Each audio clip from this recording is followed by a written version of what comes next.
Thank you, Professor Mahboob, for taking the time to speak with the BCTIL. And we are so delighted to listen to your talks over the couple of days. And we all know your brilliant scholarship has benefited the field and many of us in several ways. So I guess my first question begins with what Arjun Appadurai once said, that we are living in a world that is fundamentally featured with objects in motion, which of course makes lots of sense for English language teaching today. Specifically, that English is not merely a code, but is a carrier of social, economic, and political values across time and space. So to this end, what do you think are the major sophistications that TESOL teachers should be accountable for? Wow. Okay, good question. Let me probably start off by responding to some of the assumptions that you have made in terms of what language is and what language does. When you say that language is has a socio-economic dimension and it can it reflects social positioning and things, yes and no, right? Language itself does not have those. It's the what I was yesterday calling the second order semiotic systems. There are essentially belief systems that operate through language or another semiotic system that create those. So it's not about what the values are, it's how you construct those values through your second order semiotic systems, which could include understandings of how morality is, religion, sexuality, understandings of politics, economics, all those things together, all aspects of our life that we think are norms of our culture or norms of our beliefs. They do represent themselves through language as they do through other modalities, but they're not the same thing, right? So language itself is not socio-culturally loaded. It is the ways that we understand language in certain contexts that are interpreted in certain ways. So those interpretations are the belief systems, they're not the language itself. And I think that's a very important sort of a distinction to make between what is the first order of semiotic systems, which is essentially any of the senses, any information that you receive about the world outside and that you process it in terms of making meaning, in terms of doing things, in terms of navigating your way around places, is essentially the first order. But that's because it's the direct interface between the semiotics and the material, which is in you as a person, right? You as a person embody the semiotic beliefs and the same language that you have. It's not something that I can know, right? There's no way I can understand what's happening in your mind. Is this more about the ideology kind of thing? Ideologies are, yes, exactly, they're also belief systems. So essentially any kind of belief system, whether it's ideologies, whether it's political, any of it, essentially they're second order semiotic systems. And I think that distinction allows us to understand how those second order semiotic systems use language to impact the material world in certain ways. So how do you think the teachers should be accountable for these phenomena? Like we as scholars, we know what's going on, at the higher level. But when we come to the school teachers, for example, how do you think they can address these issues in their pedagogy? Oh, a fantastic question. I don't, I was giggling because I don't think that we know what we're talking about either. It's sort of nice to think that we do, but we don't always. But I guess we do want to get a sense of what the teachers actually do in classrooms and how they actually navigate these things. This can be done partly through, thinking about how you train the teachers. What sort of an approach to language or pedagogy do you use in the development of training of the teachers, and how is that monitored within the training program itself? So, for example, do you use in a master's program in TESOL or applied linguistics, are you teaching students to do tree diagrams? If you are, why? Do you think any of the teachers that you have ever graduated from your program have ever actually used it? And if they haven't, and it's no real use, why do we keep doing it? What's the point of teaching it? The time is so limited. We have students for a certain amount of time. Why are we talking about things that are not going to be useful? What's the purpose of having that historical sense if you can't train teachers in being able to do something and be able to provide the training by monitoring how they actually create resources, how they actually implement the methodology, and then providing them a scaffolding in their practice. So the next question is, how many TESOL programs or applied linguistics program that do you know of that have a built-in practicum or of some kind, which takes the students to a real-life teaching scenario. Some programs do, but a lot of them don't. So much so that, for example, in the context of Australia, where the teacher the credentials for ESL teachers are monitored by an accreditation organization called NIAS, and the NIAS requires that all teachers of English must, throughout their teaching program, through their educational program, must have at least completed 6 hours of face-to-face teaching with real students. With real students, right? So if the TESOL programs or the applied linguistics program do not meet that minimal requirement, then what we are saying to the teachers is they can go out and do something like CELTA. So are we actually undermining the value of the degree that we provide because this is not sufficient for the teachers and they have to do something like CELTA?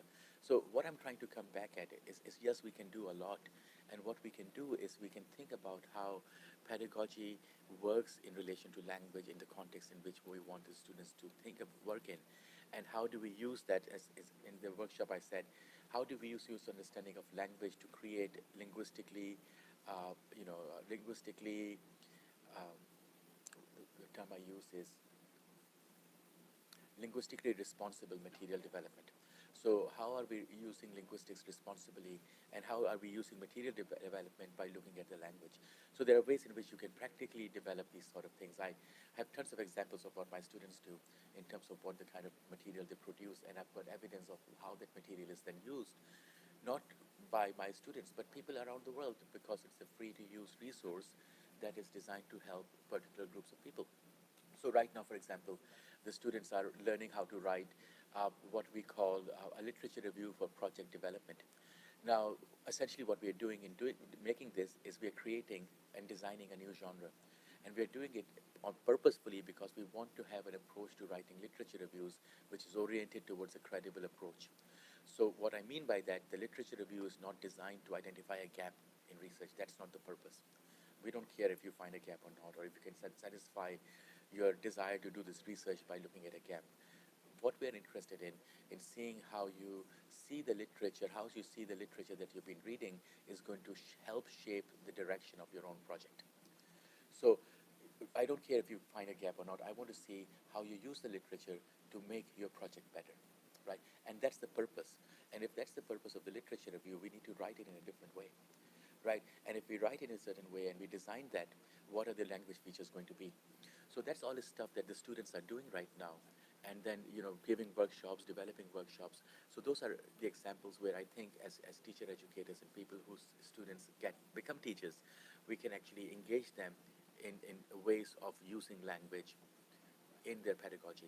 So there is a lot we can do, but it's still there are a lot that needs to be done, and it is time intensive. Yeah. Thank you so much. That's really brilliantly answered.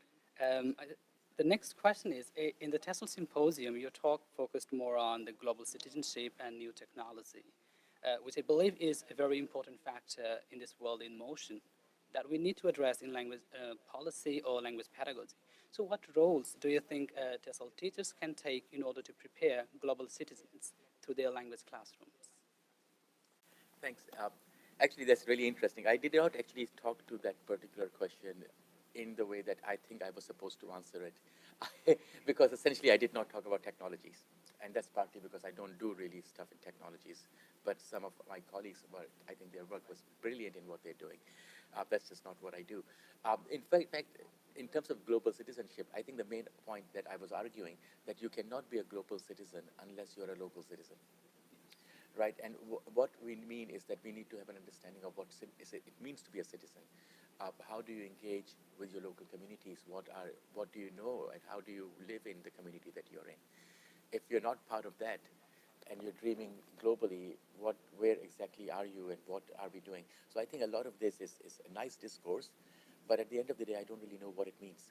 I also don't know why it's such a big thing when, obviously being a global citizen makes, where you're from makes a difference to how global you can be.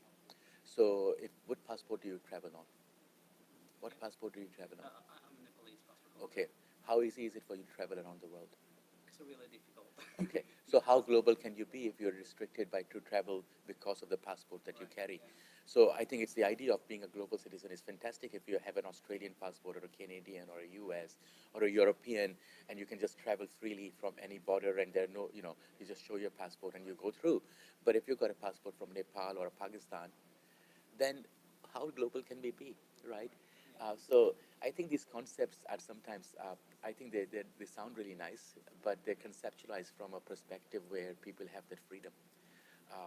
When you don't have that freedom, I don't think that's a very, you create a mirage, you create a dream or an illusion that people try to imagine, oh, they have this global outreach, but really, uh, anyway, yeah. So that's about I sort of think. I think you really need to be locally based. Right. So essentially the main idea that I presented during that workshop, set of workshops was essentially that, you know, we need to think of research as being credible. If research that we are doing or projects that we are carrying out are not credible, within credible, the most important thing is that it is beneficial for the local community. If your project has no benefits for people that can be demonstrated, that can be documented, that can be understood, that can be improved over time, then it's that from my perspective, it's not credible. And my perspective, the question is, why are we doing it? Right. So in a sense that you are critiquing that we can't imagine global citizenship through English language teaching in a sense, or I can phrase it this way, that we are more focusing on localizing our teaching in order to connect with the global phenomenon. Uh, I think, yes, we need to be locally oriented, uh, but globally connected. So if you look at the credible approach, right, so the credible, there is an element of local, but there's also an understanding of global. So but global is not in terms of the West. Sometimes, in fact, it's looking across other countries with a similar sort of profiles that give us really good examples of how things can work well.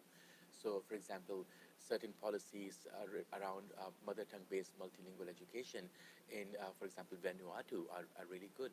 And I think those are certain examples we might want to look at and study from. Not everything that happens. In fact, I mean, I'm surprised why the U.S. education system is seen as an ideal model when we know through evidence and statistics that there are actually huge problems with the model. It stratifies people. It keeps people from certain backgrounds behind. It does not empower everybody equally. It's elitist. We know these problems exist, and yet I don't understand why the world wants to think that they want to have an American type of education system. It makes no sense to me, and yet we have these desires which essentially ruin the countries that run after these sort of models, because they don't even work in the place where they developed. Why would they work in a different context? One of the factors, maybe the political economy that works in, whose model we're going to adopt. So the America is ruling over the world. So of course, that works in a sense that people are kind of imperializing their concept and their model. As a graduate student, I also wonder sometimes, like, why are we, in most cases, adopting the framework and the theory of scholars from North America or Europe? Why not, the scholars from Asia? And there are some scholars in Asia who are well cited, but comparatively very low. So moving on to the next question. Um, One of the United Nations Sustainable Development Goals is to establish inclusive and equitable quality education to promote lifelong learning opportunities for all. So obviously, and that includes developing global citizenship through our teaching. So as language teachers, to what extent do you believe we should be responsible for materializing this particular goal of SDG? And how do we define the sustainable in our field anyway, or to sustainability? And you want me to answer this in 2 minutes? Just a brief comment. Just kidding. Oh gosh, where do I even begin? To talk more about the equitable education through English language education. How can I really talk about that? I mean, how can you talk about English as being an equitable education when we know it's preferential, there's elements of how the English language is, as you were earlier saying, is socially evaluated in certain ways.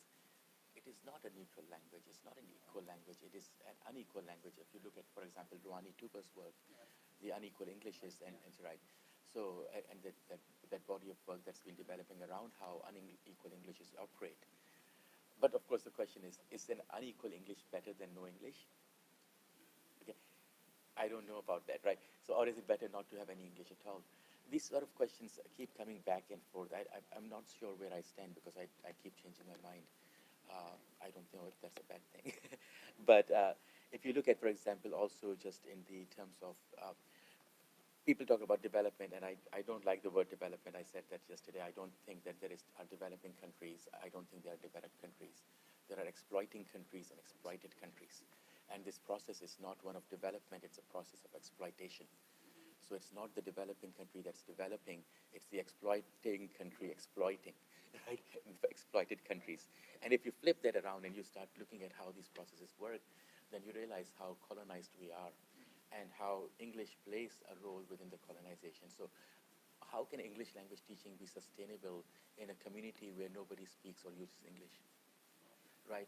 How can we think of it as a sustainable thing? Yes, education, yes, broadly, but not English, right? In Nepal, perhaps in Kathmandu, things might be different, but if you go out into the villages, how much English is there at all? Why would people want to learn it? What's the point of doing it? And those are kind of questions. Are we actually, where is equity through English? It's anything, it is unequal distribution of English, which means unequal distribution of resources. That is what Rouhani would argue, I think, through his project. And I think that's something that we need to consider in terms of looking at what do we mean by sustainable within the profession. How can it be sustainable when the very foundations are based on unequality? Okay.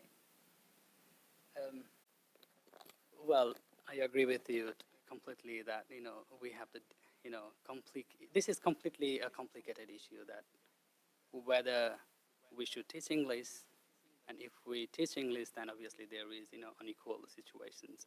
So I even don't, have any particular position in that. So we'll move on to the next question. One of your recent work that has fascinated me a lot, personally, and I'm pretty sure that has fascinated many of the scholars in the field. So you try to integrate or intersect language education with spirituality or the religious practices, and I think we are looking forward to the book that is, co-edited. Me too, because that's one of my jobs this week, and I'm sure Mary Wong will not be happy to hear that I haven't finished my job yet. But the book is almost done. It's we're working through the proofs at the moment, and it's a very interesting project. It started off with a number of conversations that I've had with Mary Wong over years. So before we actually started this project, we had already been talking about it for a number of years. And so, of course, Mary Wong has done a lot more work in this area. Specifically, she did the first book with Suresh on critical and Christian language educators. And I have a chapter in that book as well. And that's where the conversation has started. And, the idea that why are we limiting it to the issues of Christianity? Why are we not actually looking at it more broadly in terms of large other religious groups and spiritual belief systems? And so we said, okay, let's explore and see what happens. And this book came out of that question. And essentially, the answer is, the short summary of the book is that regardless of what your personal belief systems are, they are going to impact your pedagogy and your pedagogical approaches. So how you explain things, how you engage with knowledge, what things that you focus on within the text in terms of prioritizing it in a classroom are partly based on what your personal beliefs are in terms of your spiritual and religious things. Now, this is a very interesting finding, right? And it's something that Henry Widdowson, who wrote the afterword, points out. It's quite interesting that the teacher cognition research, there's so much research on what forms teachers' belief systems and practices, does not look at religion or spirituality as an aspect of teacher cognition. It's more interested in the professional sort of development, and not as much in terms of how people's personal religious and spiritual spaces hugely impact what they do. And that's something we found consistently across every chapter. Is no matter what it is, it impacts it. Now, of course, one can argue that that's perhaps a consequence of getting people to write a chapter for this book, right? So if they're going to write a chapter for this book, they will talk about it. That's perhaps is possible as well. But I think the evidence is pretty clear in the examples and the analysis of the examples that it's a very common experience. And even if you're an atheist, you will take your atheism within your orientation to education. So it doesn't matter what it is, where your position is, it impacts. And I think that's fascinating. And the book is a collection of essentially chapters and experiences and narratives. There's a bit of primary research, but not necessarily always. There's a co-ethnography. There's lots of different methodologies used, lots of different contexts, different religions. We unfortunately had to take one section out of the book, which is unfortunate. But I think that's that area that we haven't explored as much in the book is the actual linguistic representation of how actually language itself works through these sort of contexts. Now, this book is quite different from the kind of work, for example, on language and religion, where they look at linguistic diversity and religious diversity and the interactions between them. That, I think, is also a fascinating area of research that needs more exploration, but this book doesn't do it as much. It just essentially looks at in what ways do our personal beliefs influence what we do in professional contexts. So it's more about the identity issue of the teachers and the students that we can integrate. The actions, the actual teaching as well. So how does that belief how is that belief system realized in actual practice? That's really interesting, and I'm really, really looking forward to reading the book. Finally, do you have any other thoughts that you would like to share with our audience? Well, it's been a great conference. I really must say that this has been an amazingly fantastic conference. As I said yesterday, the theme of the conference is space and pedagogy. It's not an easy one. And I think, but it's a very important one. I think we need to think more about what it means to think about a space in relation to pedagogy, but also in relation to language and how that comes together. I think the conversations at this conference are just a starting point. I think it's been a fantastic conference. And it's ideas that are happening at this conference need to be carried forward into future sort of projects. Thank you so much. Thank you, Professor Mahboob, for your time.